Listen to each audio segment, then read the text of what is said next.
नमस्कार दोस्तों, आज के हमारे इस वीडियो में हम आपके लिए देवशयनी एकादशी की व्रत कथा लेकर आए हैं। एक समय महाराज युधिष्ठिर ने जिज्ञासा पूर्वक भगवान श्री कृष्ण से प्रश्न किया, हे केशव, आषाढ़ मास के शुक्ल पक्ष में आने वाली एकादशी का नाम क्या है और इस एकादशी का पालन करने की विधि क्या है? युधिष्ठिर महाराज की जिज्ञासा सुन भगवान श्री कृष्ण बोले, हे धर्मराज युधिष्ठिर, ध्यान पूर्वक सुनिए। मैं आपको एक कथा सुनाने जा रहा हूँ जो सृष्टि के रचयिता ब्रह्मा जी ने नारद मुनि को सुनाई थी। जैसा कि आप जानते हैं कि नारद मुनि सदैव लोक कल्याण हेतु विचरण करते रहते हैं। ऐसे ही एक दिन नारद मुनि विचरण करते हुए ब्रह्मा जी के पास पहुँचे और उनसे पूछने लगे, हे पिताश्री, आषाढ़ मास के शुक्ल पक्ष में कौन सी एकादशी आती है और किस प्रकार ये जीवों का उद्धार कर सकती है? नारद मुनि का प्रश्न सुन ब्रह्मा जी बोले, प्रिय पुत्र, आषाढ़ मास के शुक्ल पक्ष में आने वाली एकादशी को देवशयनी एकादशी या पद्मा एकादशी के नाम से जाना जाता है। इसके विषय में अब मैं तुम्हें एक पौराणिक कथा सुनाता हूँ। ध्यान पूर्वक सुनो। सतयुग के समय में पृथ्वी पर सूर्य वंश के अत्यंत पराक्रमी और धर्मपरायण राजा मानधाता राज्य करते थे।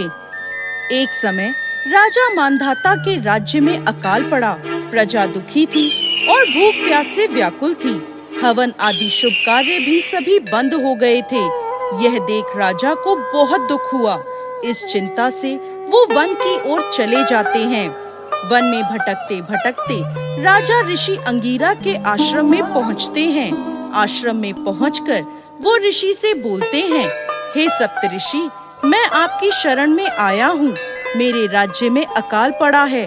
प्रजा कहती है कि राजा के पापों से प्रजा को दुख प्राप्त होता है, परंतु मैंने अपने जीवन काल में किसी प्रकार का कोई भी पाप नहीं किया है। आप दिव्य दृष्टि से देखकर बताएं कि मेरे राज्य में अकाल पड़ने का क्या कारण है। तब अंगीरा ऋषि बोले, राजन, सतयुग में ब्राह्मणों का वेद पढ़ना और तपस्या करना धर्म माना गया है, परंतु आपके राज्य में इन दिनों एक शूद्र तपस्या कर रहा है। यदि आप उसे मार देते हैं तो आपके राज्य पर आया दोष और संकट दूर हो जाएगा और आपकी प्रजा सुखी हो जाएगी।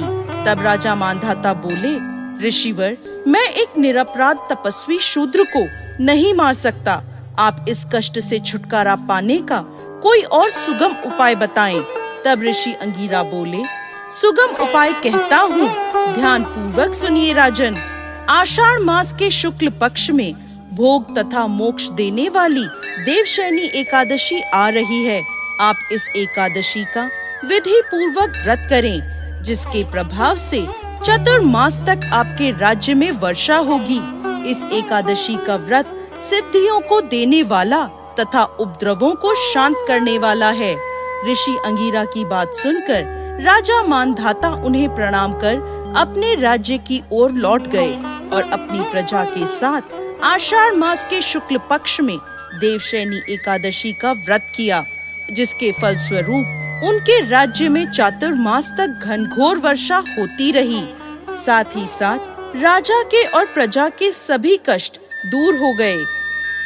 कथा का समापन करते हुए ब्रह्मा जी ने नारद मुनि से कहा, हे नारद, यह व्रत समस्त जीव आत्माओं को मुक्ति प्रदान करने वाला है।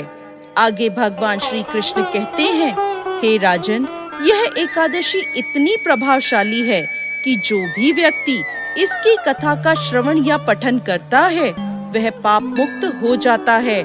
भविष्य उत्तर पुराण के अनुसार इस एकादशी के दिन से भगवान श्री हरि विष्णु अन्य देवताओं के साथ 4 महीनों के लिए योग निद्रा में चले जाते हैं। इसी दिन से चातुर्मास का प्रारंभ होता है। इसलिए इन दिनों में कोई भी मांगलिक कार्य, यज्ञ आदि नहीं किए जाते। जय श्री हरि विष्णु।